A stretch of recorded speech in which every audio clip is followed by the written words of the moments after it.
Alhamdulillahi Rabbil Alamin wa bihi nasta'inu ala umuri dunya waddin wassalatu wassalamu ala asyrafil anbiya'i wal mursalin Sayyidina Muhammadin wa alihi wa sahbihi ajma'in amma ba'd. Kaum muslimin dan muslimat sidang jamaah subuh rahimakumullah. Kembali kita memperbaharui syukur dan terima kasih kita kehadirat Allah Subhanahu wa taala. Kita ucapkan alhamdulillah, subuh hari ini Allah Subhanahu wa taala mudah-mudahan sebagaimana yang didoakan oleh baginda Nabi sallallahu alaihi wasallam untuk umatnya, Allah berikan kepada kita pada waktu subuh. Salah satu doa Nabi adalah Allahumma barik li ummati fi bukuriha. Ini doa Nabi sallallahu alaihi wasallam untuk umatnya dan berlaku sampai kiamat nanti. Allahumma barik li ummati fi bukuriha. Ya Allah, berkahilah semua urusan-urusan umatku di waktu subuh berpagi-pagi. Ini berkahnya doa Nabi sallallahu alaihi wasallam. Mudah-mudahan Allah Subhanahu wa taala berikan kepada kita semua yang hadir pada subuh hari ini. Hadirin wal hadirat sidang jamaah subuh, pada kesempatan ini saya ingin mengutip sebuah tulisan dari seorang ulama yang saya baca di sebuah buku. Beliau mengatakan seperti ini: wahai manusia, ketahuilah bahwa sesungguhnya engkau adalah makhluk yang paling terakhir datang di muka bumi ini. Engkau adalah makhluk yang paling terakhir datang di muka bumi ini. Jadi kita ini makhluk terakhir. Ya, kalau kita pikir-pikir memang kita lihat-lihat faktanya ini kayaknya tidak ada makhluk baru setelah manusia ini. Ya. Jadi kamu adalah makhluk yang terakhir datang di muka bumi ini. Sebelum engkau datang, maka segala sesuatu telah disiapkan. Matahari sudah ada, bulan sudah ada, tanah sudah dihamparkan, gunung-gunung sudah dipancangkan, lautan sudah berombak, sungai sudah mengalir dari muara ke hulu, dari hulu ke muara. Tumbuh-tumbuhan dengan berbagai macam sudah berbuah semua. Kamu tinggal menikmati saja. Binatang-binatang juga sudah lengkap. Yang mau dimakan ada, yang mau dikendarai ada, yang mau dipelihara ada, yang mau dielus-elus, semuanya sudah ada. Apa yang belum ada? Kemudian beliau mengatakan, coba bayangkan, coba renungkan, katanya, seandainya engkau datang lebih dulu, engkau datang lebih dahulu di muka bumi ini, sementara segala sesuatu selain dirimu belum ada. Oksigen belum ada, matahari belum ada, siang belum berganti dengan malam. Kira-kira bagaimana kehidupanmu seandainya engkau yang pertama kali tiba sebelum segala sesuatu? Pasti kamu akan binasa dalam waktu yang singkat.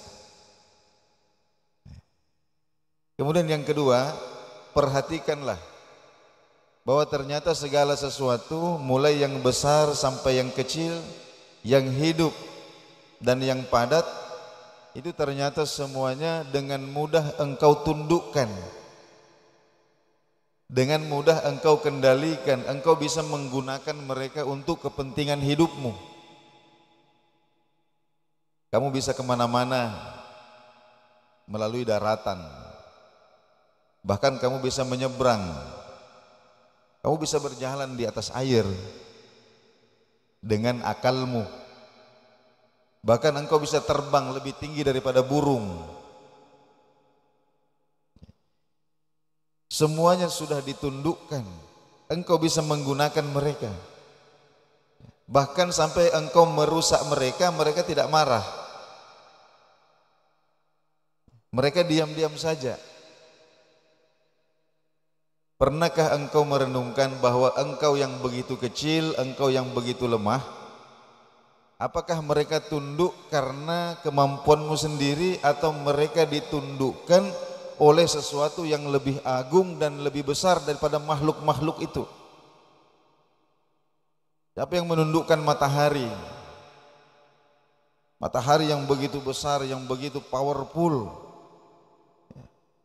Ini bumi yang kita tempati ini, Pak, seandainya disandingkan dengan matahari, itu ibaratnya adalah bola sepak. Bola kaki itu disandingkan dengan sebutir kacang hijau. Jadi kacang hijau itu bumi kita, sementara bola kaki itu adalah matahari. Begitu kecilnya bumi ini disandingkan dengan matahari. Lalu bagaimanalah kecilnya kita ini disandingkan dengan matahari? Tapi ternyata matahari ini, kita perhatikan, semenjak diciptakan sampai hari ini Allah Subhanahu wa ta'ala berikan tugas. Matahari tidak pernah terlambat terbit dan tidak pernah terlambat terbenam. Siang dan malam terjadi karena itu. Allah mengatur hal-hal yang besar, hal-hal yang agung untuk kepentingan siapa? Untuk kepentingan kita manusia yang kecil ini. Pernah tidak saudaraku sekalian kita bayangkan kecilnya kita ini? Seandainya kita ini dilihat dari arsy-Nya Allah, kita dilihat dari arsy-Nya Allah, maka sesungguhnya kita ini betul-betul seperti debu yang berada di hamparan padang pasir yang sangat luas. Tidak ada Pak kita ini. Jarak antara langit pertama dengan langit kedua itu adalah 500.000 tahun, mohon maaf, 500 tahun perjalanan cahaya.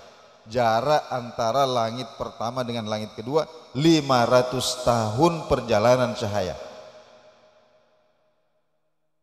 Antara langit kedua dan ketiga juga 500 tahun perjalanan cahaya. 3, 4 begitu, 4, 5 juga begitu, 5 ke 6 juga begitu, 6 ke 7 juga seperti itu. Dan dalam Al-Quran disebutkan bahwa jannahnya Allah, seandainya langit 7 lapis, bumi 7 lapis ini dimasukkan ke dalam surganya Allah, maka itu akan muat, bahkan lebih luas lagi. Bumi 7 lapis, langit 7 lapis dimasukkan ke dalam jannahnya Allah, masuk Pak, saking besarnya jannah. Tapi di atas jannah itu masih dinaungi oleh kursinya Allah yang jauh lebih besar lagi. Dan kursinya Allah ini masih dinaungi lagi oleh arsy-Nya Allah, dan ini jauh lebih besar lagi. Jauh lebih besar lagi. Alangkah banyaknya makhluk-makhluk besar yang Allah Subhanahu wa ta'ala ciptakan, dan semuanya tunduk kepada Allah. Kemudian beliau mengatakan, tapi engkau wahai manusia begitu kecil dirimu, begitu lemah dirimu, begitu tidak berdaya dirimu.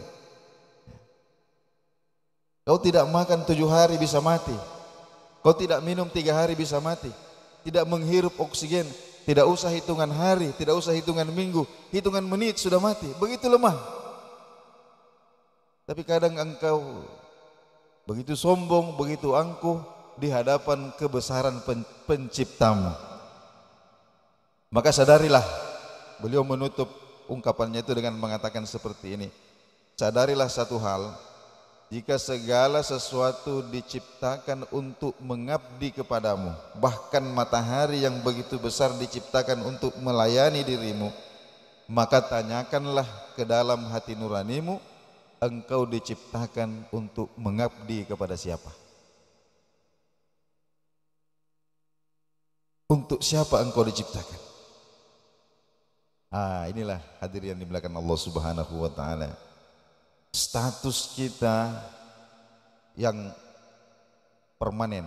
Ini status kita yang permanen. Kita dalam kehidupan ini punya banyak status yang melekat, atribut-atribut yang melekat pada diri kita.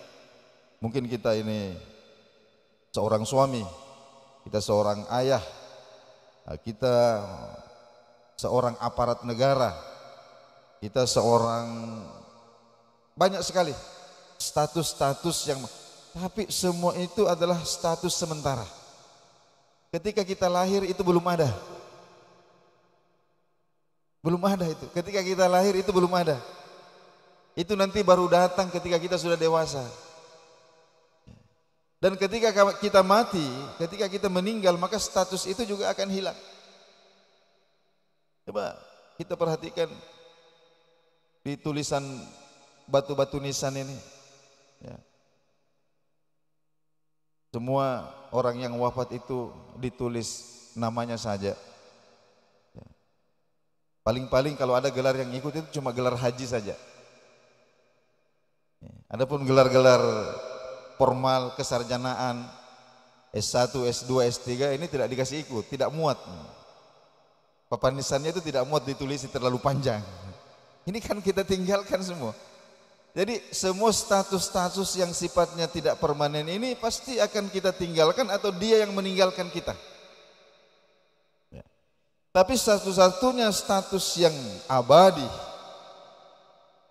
yang disematkan kepada kita mulai dari alam arwah, berpindah kita ke alam rahim, berpindah lagi ke alam dunia, berpindah lagi ke alam barzakh, berpindah lagi ke alam akhirat, sampai nanti entah masuk surga atau neraka, status kita adalah abdullah, hamba Allah Subhanahu wa taala. Kita ini hambanya Allah. Jadi untuk memastikan bahwa kita ini adalah hamba Allah, Allah telah menciptakan segala sesuatu yang kecil dan besar ini dengan segala macamnya manfaatnya, supaya kita ini fokus hanya menghambakan diri kepada Allah. Ini hakimnya Allah Subhanahu wa taala. Oleh karena itu, hadirin yang dimuliakan Allah Subhanahu wa taala, hendaklah status ini kita ingat baik-baik. Dan kita utamakan, kita fokuskan. Jangan sampai kemudian status-status, atribut-atribut dunia yang sifatnya sementara ini, yang mau atau tidak pasti kita tinggalkan atau dia yang meninggalkan kita, kemudian melalaikan kita dari status kita yang hakiki, yaitu sebagai hamba Allah Subhanahu wa taala. Ingat, saya ini hamba Allah. Betul saya ini bisnismen, betul saya ini seorang pegawai, saya seorang karyawan, saya seorang apa saja. Tapi ketika kemudian Allah Subhanahu wa taala memanggil kita, ya ibadi, wahai hambaku, maka kita harus punya kekuatan, ya, punya himmah untuk kemudian menyingkirkan semua status-status ini. Lalu kemudian kita kembali kepada hakikat kita, yaitu sebagai hamba Allah Subhanahu wa taala. Hadirin yang dimuliakan Allah Subhanahu wa taala, saya ingin mengakhiri tausiah atau apalah yang kita sebutkan subuh hari ini. Ada sebuah kisah saya baca dalam sebuah buku.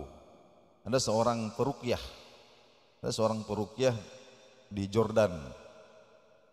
Beliau menceritakan bahwa pada suatu hari seorang anak pengusaha yang kaya di Jordan itu datang menemui saya. Ternyata ayahnya sedang sakit dan gelisah, tidak bisa tidur, kemudian selalu menangis. Kemudian anaknya mengatakan, Ustadz, tolong datang tengok bapak saya.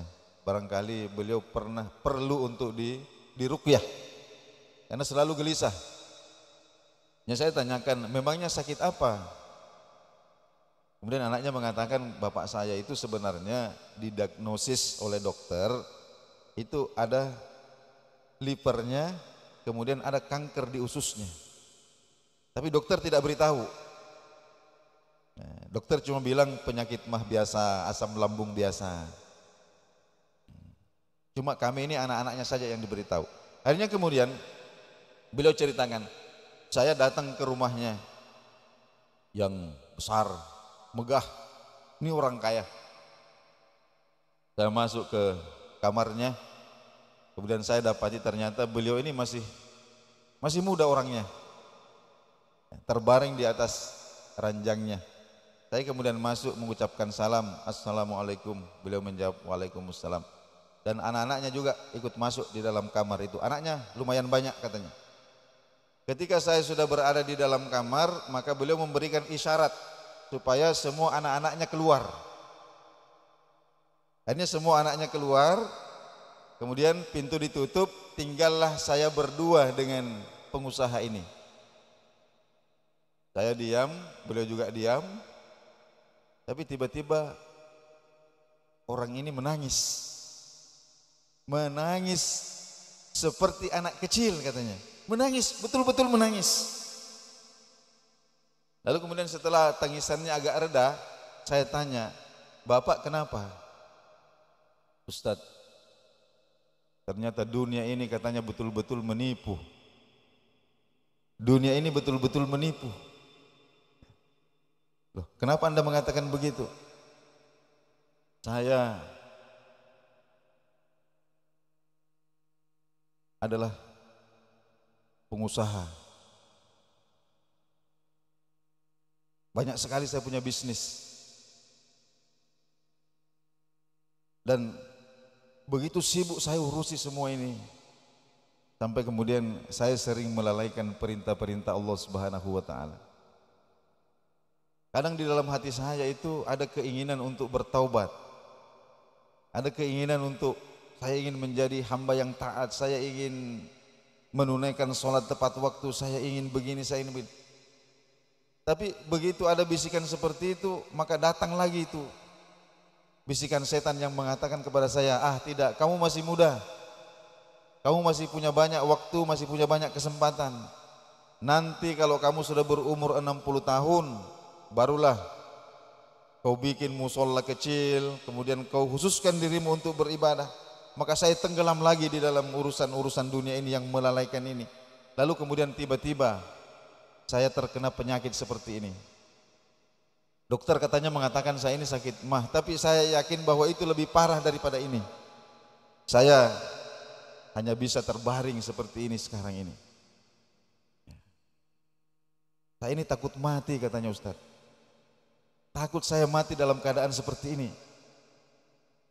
Maka kemudian saya mengatakan kepadanya, wahai bersyukurlah karena Anda ketika masih hidup diberikan kesadaran seperti itu. Kalau Anda mati toh anak-anak Anda ini banyak, mereka pasti akan mendoakan Anda. Harta Anda ini banyak, buatlah amal-amal yang jariah. Ketika saya mengatakan tentang anak-anak mereka katanya, tiba-tiba saya ini menangis lagi. Orang ini menangis lagi. Menangis lama menangis. Setelah itu kemudian setelah dia diam, kemudian dia mengatakan, wahai Ustadz, Anda ini tidak tahu tentang anak-anak saya. Anak-anak saya itu cuma cinta harta saya. Anak-anak saya itu cuma cinta sama aset saya. Pernah suatu malam katanya, saya sedang baring di sini, mereka berkumpul di dekat saya. Karena saya ingin mereka pergi, kemudian saya pura-pura tidur. Saya pura-pura tidur. Dan ketika saya tidur, dan mereka mengira bahwa saya benar-benar tidur, maka mulailah mereka membicarakan tentang harta saya. Ada yang mengatakan, nanti saya dapat yang ini. Ada yang mengatakan, tidak, nanti saya yang ini. Mereka berdebat tentang harta saya. Saya punya gedung perkantoran yang disewakan di situ. Mereka bertengkar itu Ustaz, sampai seru sekali. Hampir berkelahi anak saya itu. Ada yang mengatakan jual saja, nanti hasilnya kita bagi. Ada yang mengatakan tidak, kita kontrakkan saja, nanti hasilnya. Itulah anak-anak saya Ustaz. Saya masih ada di tengah-tengah mereka, mereka sudah membicarakan bagaimana harta saya dibagi. Hadirin yang dimuliakan Allah Subhanahu wa taala. Lalu kemudian saya ini, orang tua ini menangis lagi.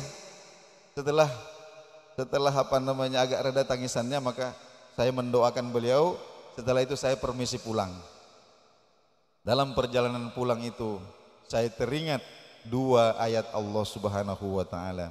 Yang pertama, ma yugni anni maliyah. Sungguh tidak bermanfaat lagi hartaku sekarang ini. Wa halaka anni sultaniyah, dan telah hilang kekuasaanku saat ini. Kapan itu akan diucapkan oleh seseorang? Ketika kemudian dalam kehidupannya, rentang waktu kehidupannya, dia menghambakan dirinya kepada selain Allah. Dia menghambakan dirinya kepada usahanya, menghambakan dirinya kepada jabatannya, menghambakan dirinya kepada masanya, menghambakan dirinya kepada partainya. Lalu kemudian dia melupakan siapa penguasa dia yang sebenarnya, yaitu Allah Subhanahu wa taala. Maka di akhir hidupnya dia akan mengatakan, sungguh hartaku, popularitasku, masaku sudah tidak bermanfaat lagi bagiku hari ini. Telah hilang kekuasaanku. Mudah-mudahan Allah Subhanahu wa taala senantiasa memberikan kita istiqamah di dalam kebaikan-kebaikan, sehingga kemudian inilah yang kita wujudkan sebagai penghambaan diri kita kepada Allah Subhanahu wa taala. Lebih dan kurang mohon dimaafkan. Wassalamualaikum warahmatullahi wabarakatuh.